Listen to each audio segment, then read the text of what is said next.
गांव की रात। एक छोटे से गांव में, जहां सब लोग एक दूसरे को अच्छी तरह से जानते थे, वहां एक पुरानी हवेली थी।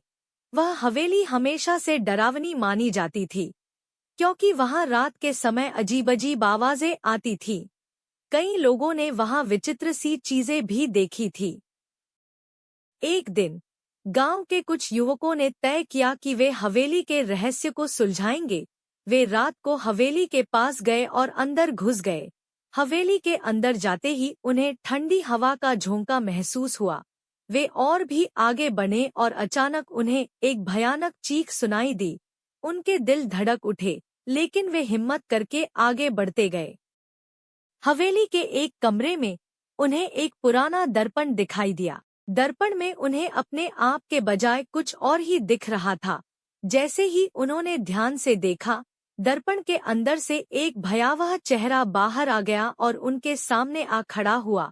वे घबराकर भागने लगे, लेकिन हवेली के दरवाजे अचानक बंद हो गए। कुछ समय बाद वे सभी गांववालों की मदद से हवेली से बाहर निकल पाए। उन्होंने गांववालों को हवेली के अंदर की भयानक घटनाओं के बारे में बताया। गांववालों ने उस हवेली को हमेशा के लिए बंद कर दिया और वहां जाना बंद कर दिया।